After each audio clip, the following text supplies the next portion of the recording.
재미교포 사학가가 한국에 나와서 주일날 교회에 가려고 합니다. 그런데 오래간만에 와서 그런지 지리도 잘 모르고 교회도 잘 몰라서 교통순경한테 물어보았다고 합니다. 교회를 가야 되겠는데 가까운데 어떤 교회가 있습니까? 했더니 한 교회를 아주 자세하게 친절히 가르쳐 주었습니다. 여기서 700m쯤 떨어진 저 건물 왼쪽으로 돌아가면 교회가 있습니다. 라고 가르쳐 주었습니다. 이 재미교포 실업가가 그 약도를 따라가는데 그 중간중간에 많은 교회들이 있었다고 합니다. 가르쳐준 교회에 가서 예배를 드리고 돌아오는 길에 그 교통경찰을 만나서 물어보았다고 합니다. 이 근처에 교회가 아주 많은데 왜 하필 그 교회를 가라고 했습니까? 하고 물어봤습니다. 그랬더니 그 교통경찰이 저는 교회를 안 다니니까 교회를 잘 모르기는 합니다만 그 교회 교인들이 예배를 드리고 나올 때 보게 되면 얼굴에 웃음이 있고 사랑이 가득한 것을 항상 느끼게 됩니다. 그래서 그 교회를 소개했습니다. 라고 대답했다고 합니다. 교회단 교회의 모습이 무엇이겠습니까? 오늘 본문에서 우리는 주의 음성을 듣습니다. 본문 시편 133편은 형제간의 화목한 연합을 노래하는 시입니다. 여기서 말하는 형제들이라는 것은 바로 하나님께서 택하신 백성인 성도들을 말하고 있습니다. 이 시편을 공동 번역 성경에는 이렇게 기록을 하고 있습니다. 한번 읽어보겠습니다. 이다지도 좋을까? 이렇게도 좋을까? 성도가 모두 모여 함께 교제하는 일, 형제들 모두 모여 한데 사는 일, 아론의 머리에서 수염을 타고 흐르며 옥깃으로 흘러내리는 향긋한 기름 같구나. 해롱한 산에서 시온 산줄기를 타고 굽이굽이 흘러내리는 이슬 같구나. 그곳은 여호와께서 복을 내린 곳, 그 복은 영생이로다. 이렇게 공론 번역은 기록하고 있습니다. 이것이 바로 천국에 대한 상징적 의미인 것입니다. 천국의 모형은 바로 성도들이 모여 함께 연합하고 교제하는 것이 교제하는 것에 있는 것입니다. 혼자 있는 것을 좋아하고 함께 그렇게 사는 것을 싫어한다면 우리는 천국에 갈 필요가 없는 것입니다. 혼자 사는 것은 바로 수도원이나 움막집입니다. 천국은 항상 함께 연합하며 사는 집이 천국인 것입니다. 이스라엘 백성들이 절기 때마다 큰 도성 예루살렘으로 몰려와서 산등성에 임시로 천막을 치고 그곳에서 거하였습니다. 이것이 바로 아론의 후손 제사장의 임직시에서 흐르는 기름이 수염에 흘러서 그 옥깃까지 내린같이 널려 있다고 성경은 말하고 있습니다. 또 헐몬산에서부터 내려진 이슬 위에 비친 햇빛처럼 모든 사람들이 모여 있었다고 증언하고 있습니다. 이스라엘 백성들이 함께 모인 이 연합은 모든 남자는 세 번의 절기, 곧 유월절과 오순절과 초막절에 예루살렘에 모이라는 하나님의 명령에 따르는 것입니다. 이 순례기는 이스라엘 백성들이 기다리고 기다리던 행사인 것입니다. 이때 남자들은 친구를 만나게 되고 그들의 어려운 문제들을 밤새워 의논하게 하며 함께 아파하고 또 방법을 모색하며 기도하는 그런 절기인 것입니다. 하나님 앞에서의 그들의 임무를 어떻게 잘 수행할 것인가도 논의를 했다고 합니다. 이스라엘 백성들은 함께 모여 절기를 지키는 그 기쁨 때문에 1년 내내 이 절기만 기다린다고 합니다. 다윗은 이 모임을 형제가 연합하여 동거하는 것으로 그렇게 오늘 표현을 했습니다. 다윗은 본문의 형제라는 것은 단순한 가족적인 어떤 혈통관계만 말하는 것이 아니라 하나님의 백성, 즉 이스라엘 백성을 말하고 있는 것입니다. 하나님으로부터 난 자입니다. 하나님을 중심으로 살아갑니다. 하나님을 아버지라 부르는 신령한 면에서 형제요 자매인 것입니다. 우리 성도들은 그리스도 안에서 한 형제 자매입니다. 우리 모두는 예수님의 보혈로 맺어진 한 형제 자매입니다. 우리는 그리스도 안에서 하나님을 아버지로 모신 한 형제 자매이기 때문에 함께 사는 하나님의 백성이 되었습니다. 그러므로 우리는 만날 때마다 한 형제 자매로 만나야 하는 것입니다. 사회적인 신분이나 빈부의 차이나 학벌의 차이에서 만나는 것이 아니라는 것입니다. 그리스도 안에서 한 형제 자매로 만나는 것입니다. 그런 의미에서 천국은 한 형제 자매로서 함께 살기 위하여 들어가는 나라라고 할 수 있는 것입니다. 어떤 사람은 세상 친구는 좋아하면서 성도 간의 교제는 별로 없는 분들이 있습니다. 신령한 형제 자매의 그 즐거움을 모르기 때문인 것입니다. 천국은 세상 사람들이 가는 것이 아니라 믿음의 형제들과 자매들이 함께 살기 위해서 가는 것입니다. 그러므로 형제 자매의 연합, 성도들의 연합은 항상 선하고 아름다운 일인 것입니다. 하나님께서 이 땅에서 이루기를 원하시는 것은 바로 교회를 통한 하늘나라의 회복인 것입니다. 우리가 이 땅에 신앙생활을 하는 가운데 이런 교회 공동체를 만날 수 있다고 하는 것은 참으로 복된 일이 아닐 수가 없는 것입니다.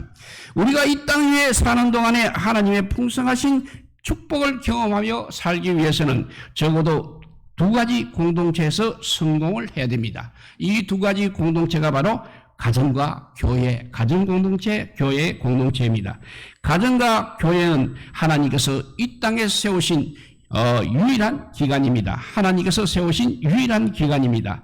하나님께서는 이 가정과 교회 두 기관을 통해서 하나님의 백성들에게 하늘의 복을 나타내시는 것입니다. 천국의 축복과 천국의 기쁨을 우리로 하여금 맛보도록 하신다는 것입니다. 그래서 교회 생활이 중요한 것입니다. 왜냐하면 나의 행복을 좌우하기 때문에 그렇습니다. 카네기 연구소에서 조사한 바에 의하면 성공한 사람들을 통계적으로 보게 되면 15%가 실력이고 나머지 85%가 인간관계라는 평가가 나왔습니다. 인간관계에 실패하게 되면 성공적인 삶을 살 수 없다는 것입니다. 카네기는 실질적으로 강철에 대해서는 별로 아는 것이 없었다고 합니다. 또한 그가 그의 회사의 총책임자로 선택했던 찰스 쉐아버라는 사람 역시 강철에 대해서는 별로 아는 것이 없었던 사람이었습니다. 그러나 그 사람이 인간관계가 좋다는 이유만으로 당시 하루의 품삯을 200만 원씩 지불하면서까지 고용을 했다고 합니다. 바로 인간관계가 좋다는 것, 그리고 사람을 잘 다스릴 줄 안다는 그 자체가 바로 큰 자원인 것입니다. 미국 경영인 협회 200명의 경영자들의 통계 결과가 기록된 것을 보았습니다. 가장 가치 있고 뛰어난 기술과 요소는 무엇인가? 그것은 다른 사람과 잘 지내는 능력, 즉 친화력이다라고 했습니다. 개인적인 삶에서 올바른 관계가 바로 성공의 중요한 요인일 뿐 아니라 교회 공동체도 마찬가지라는 것입니다. 축복된 공동체를 만들기 위해서는 서로의 관계가 좋아야 하는 것입니다. 다윗 왕은 자식들의 불화로 정말 평생 매우 많은 고통을 당했습니다. 형제끼리 서로 죽이고 갈등하고 싸우는 것을 볼 때 너무나 고통스러웠습니다. 이제 이스라엘 백성들이 절기에 모여서 화목한 모습을 보이니 형제가 이렇게 화목하면 얼마나 좋을까 하는 탄성을 바라고 있는 것입니다. 다윗은 그 마음에 한이 맺혀 있는 것입니다. 형제가 연합하여 사는 것이 어떻게 이렇게 좋은 것이거늘 내 자식들은 어찌하여 서로 싸우고 죽이고 갈등이 심한고 하고 탄식을 하고 있는 것입니다. 서로 아끼며 사랑하며 살아야 하는 것입니다. 부부가 연합하고 형제가 연합하고 자매가 연합하고 성도가 서로 연합하는 것, 이것이 아름답고 하나님께서 원하시는 공동체의 모습인 것입니다. 신학교에 가게 되면 기숙사에서 많은 사람들이 공동생활을 하고 있습니다. 그때 각자의 인간성이 저절로 다 드러나게 됩니다. 공동체 생활에서 모든 사람과 더불어 화목할 줄 알고 양보할 줄 알고 사랑으로 감사할 줄 아는 사람이 나중에 목회에서도 성공하는 것을 보게 됩니다. 그런데 자기만 잘나고 자기 하는 것은 옳고 자기 생각대로 살아가는 사람은 목회에서도 화목하지 못하고 독불장군처럼 여러 사람과 조화를 이루지 못하는 것을 보게 되는 것입니다. 연합하여 사랑함이 어찌 그리 선하고 아름다운지를 알아야 하는 것입니다. 예수님께서는 그리스도 안에서 모든 신분의 차별을 없애버렸습니다. 옛날 우리나라에서도 양반과 백성이 함께 모여서 예배드리는 것이 바로 그리스도 안에서 이룬 하나의 혁명이었던 것입니다. 신분의 격차가 심했던 그 한말 시대에 그리스도 안에서 한 형제 자매가 되어서 함께 예배드리고 남녀가 또 함께 예배를 드리며 산다는 것은 그 시대에 정말 상상할 수 없는 그런 일이었습니다. 또 미국의 마틴 루터 킹 목사는 이런 말을 했습니다. 나는 꿈꾸노라. 언젠가 흑인 소년 소녀가 백인 소년 소녀의 손을 잡고 형제와 자매로서 같이 지내는 날이 올 것을 나는 꿈꾸노라. 언젠가 피부 색깔이 아닌 인격에 따라 평가되는 그런 나라에서 사는 날이 올 것을 나는 꿈꾸노라고 했습니다. 이 설교를 듣던 100만이 넘는 군중들은 원신동 광장에서 목을 놓아 울었다고 합니다. 저들은 형제가 연합하는 날을 소망하면서 통곡하며 울었던 것입니다. 빈부의 격차가 없는 사회, 계층 간의 갈등이 없는 나라, 누구나 다 수용하고 연합하는 그런 공동체가 바로 우리 성경에서 말하는 공동체의 비준인 것입니다.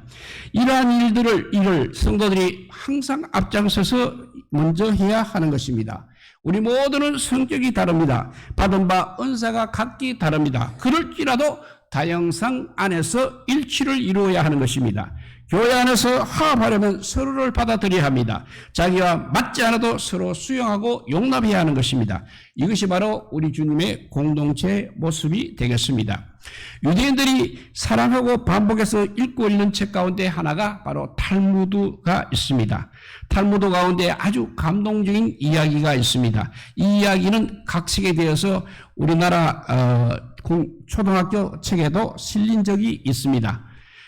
그 내용을 살펴보면 한 아버지가 죽었습니다. 두 아들이 있었습니다. 아버지가 남겨놓은 모든 농산물들, 쌀과 과일 같은 것들을 다 나누었습니다. 딱 이동문 했습니다. 그런데 형님은 이미 결혼해서 자식이 있었습니다. 동생은 아직 총각이었습니다. 둘이 똑같이 반씩 나누었습니다. 그 밤에 형님이 이렇게 생각을 합니다. 우리 동생은 아직 장가도 못 갔는데 미천이 많이 있어야 되고 돈이 많이 필요할 것이니 이미 장가간 내가 나의 동생을 위해서 한몫을 떼어주리라 했습니다. 그래서 곡식을 가득 실어서 동생 집에 갖다 주었습니다. 또 동생도 이렇게 생각을 하고 있습니다.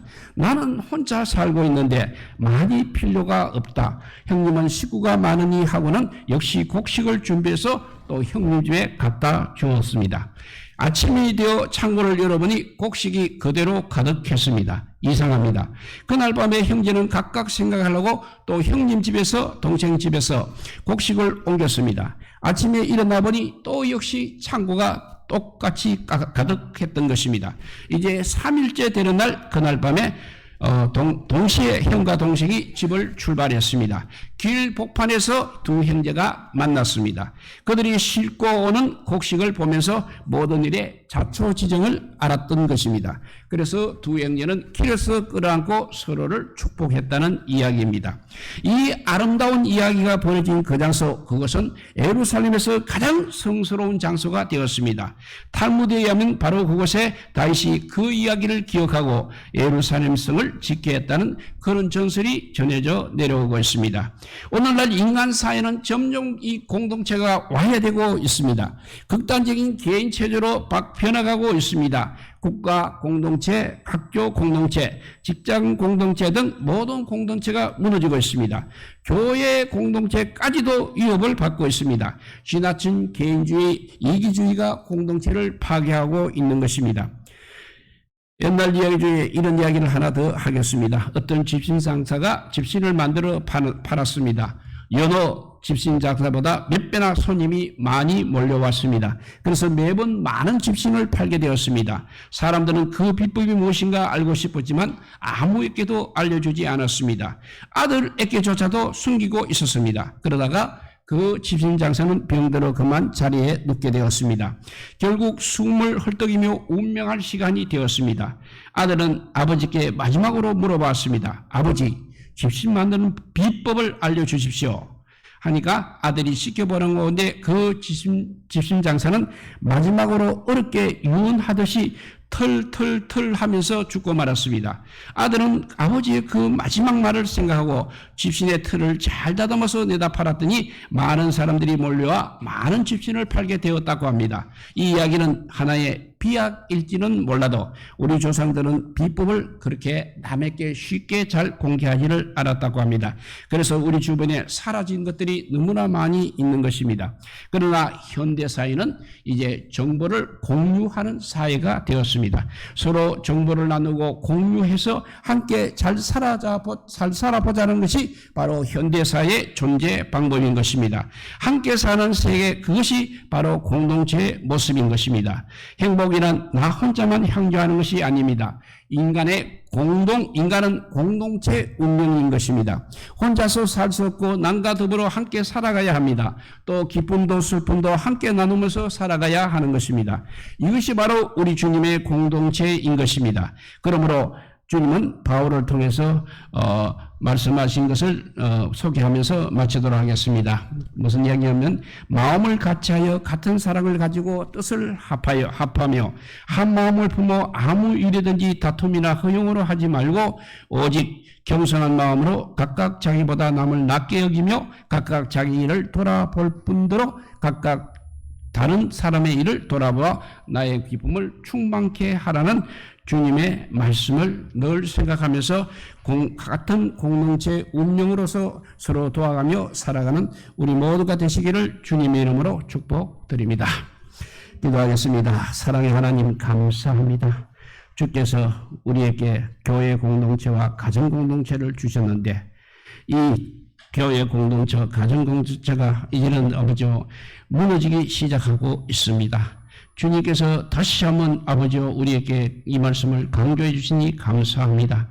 이제 모두 우리 가정 공동체, 교회 공동체를 다시 재건하여서 이 사회 공동체까지도 아름답게 아버지요 형성할 수 있도록 주님 도와주시기를 간절히 빌고 원하오며 우리 구주 예수 그리스도 이름으로 기도드리옵나이다. 아멘.